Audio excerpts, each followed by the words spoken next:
shit.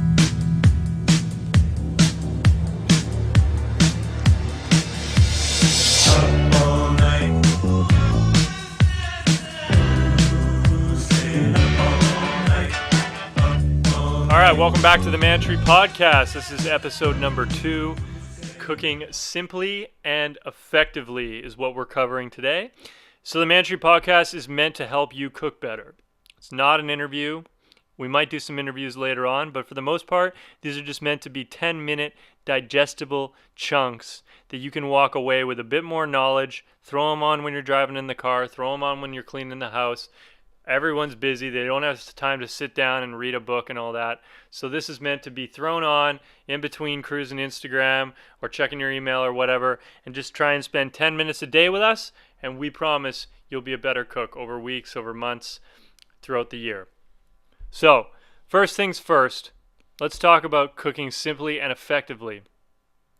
I'll start you off with a quote from the one, the only Fergus Henderson, the chef and co-owner of St. John's in England, in master of offal cooking, which is sort of the intestines, the terrines, the torchons, all the old school classic pâtés. Fergus is a master at that. His quote is, "Do not be afraid of cooking, as your ingredients will know and misbehave. Enjoy your cooking and the food will behave." Basically, what Fergus is trying to say here is, if you enjoy the process of learning how to cook and cook, you're going to come out a great cook, guaranteed. So, number one, let's just start with a tool. A fish spatula will save you. So a fish spatula is basically, it's got a wood handle on it, and then it's a piece of metal, and it's really, really, really thin, and it's grated, so it has holes in it.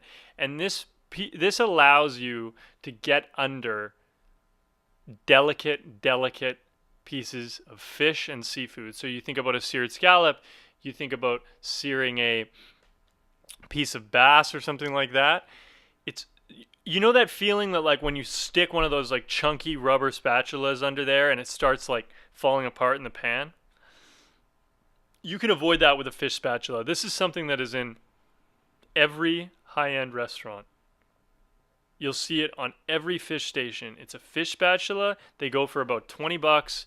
They are an incredible investment. They're good for flipping, for like if you're trying to caramelize vegetables even. You know, the problem with when you're trying to caramelize and you're cooking is that when you go to flip, this even goes for like burgers as another good example. Like when you go to flip something, a lot of the times people will actually leave a lot of the caramelization on the pan because they don't get under the surface very well. So if you think of like a hamburger, if you throw that into a cast iron skillet, a lot of the times the caramelized best part gets stuck on the pan, and then you jam like your rubber spatula under there and it just doesn't separate properly. A fish spatula will get under there. It'll keep the best caramelized crust on the actual burger or piece of fish or scallop, and when you flip it, it'll stay intact. It's a crucial tool, and it's a great investment. It's probably one of like the 5 or 6 must-have tools that'll just help you cook better because you'll be more equipped to cook better. So number 2, this is basic stuff, but a lot of people don't know this little hint. Almost every restaurant, every great restaurant uses Diamond Crystal Kosher salt. It's a big red box. You can look it up, Diamond Crystal Kosher salt. I don't even know like the whole kosher thing. I have no clue if I guess it's blessed by a rabbi and all that. But what it is, it's a perfectly medium saltiness. It's got a great grain to it, and it's really good for salting things like pasta water, things like a piece of meat before it goes on the grill. It's not a finishing salt, okay? So it's not like a Maldon or a Fleur de Sel or a Flake sea salt. There's a difference. This is just an everyday salt, and it's used for larger batch salting. So for example, like if you're just tossing together a bunch of veg that you're going to toss on the grill, little olive oil, you use Diamond Crystal Kosher salt. It is dirt cheap. I think it's like $4 for a big box, but when I worked at the French Laundry, that's what they used. When I worked at Lumiere, which is like a Relais and Chateau restaurant up in Vancouver, that's what they used. It is a it is ubiquitous across all restaurants. So Diamond Crystal Kosher Salt. Look it up. Order a box on Amazon. It's 100% worth it. So now quickly, just breaking down into another category here, which is just 4 ideas for seasoning without adding any actual salt. So we talked about the Diamond Crystal Kosher Salt. And a couple other ways that you can season without actually adding salt here. So there are a lot of food cultures around the world that don't actually use salt to season. Okay, for example, like fish sauce. Like in Thailand, a lot of the seasoning, a lot of the saltiness comes from fish sauce. We love Red Boat. Mega Chef brand's another one that's used by Andy Ricker at Pok Pok, who's probably one of the best Thai restaurateurs, one of the best Thai chefs in America. It's even tossing it in a salad dressing, or finishing a Bloody Mary or a tomato sauce. Like fish sauce is it's going to add great saltiness, and it's also going to add a really nice like umami, that kind of rounded, unctuous flavor that you find in ramen. Or you also find it in like Parmesan has sort of an umami aspect to it. So fish sauce is one way you can add salt without actually adding physical salt. Another one would be like pecorino or Parmesan, or any type of hard sheep's cheese that's salty like that. It's subtle, but you can use this on like roasted carrots, on grilled steak. It doesn't have to be just pasta. So pecorino or Parmesan, any salty cheese, it's a great way to add salt without using physical salt grains. Another one, popular in Japan, miso. Perfect in marinades. Obviously, yes, miso soup, but perfect in marinades. Great with fish. Great on meat. Amazing for roasting vegetables.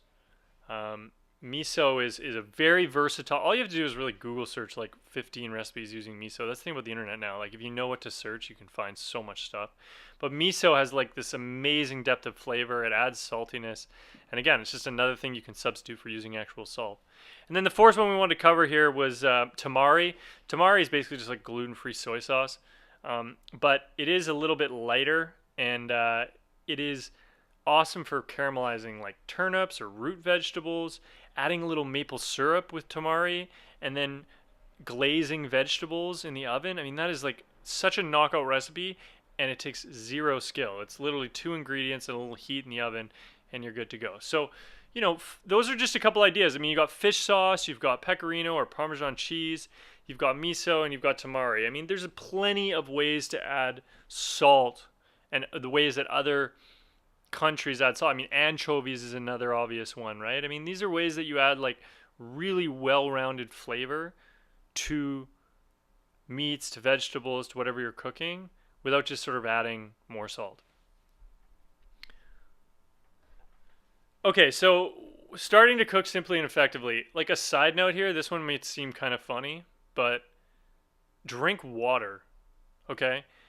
A lot of the time when you're cooking, you get dehydrated. You're tasting a lot of stuff. You're running around, and a lot of people just forget to straight up drink water. And again, there's like 2 reasons for that. You want to, 1, hydrate, and 2, you want to just be kind of like rinsing your palate. You don't really realize how cloudy your palate gets when you say like are tasting a bunch of Parmesan cheese in a pasta, and then you're tasting like you're cooking, you're braising off some veal shanks or whatever the heck you're doing, and you're tasting all these things, and your palate's just getting like cloudier and cloudier and cloudier. And if you drink water, it'll help you actually like cleanse through that. And a good rule of thumb is just to drink a glass of water every time you add water to something, because you're going to add a lot of water to anything cooking, whether you're washing the dishes or whether you're filling up a pot for boiling something. And so every time you add water, drink a glass of water. Simple cooking restaurant tip. So 5th tip, and again, these are just like a general roundup.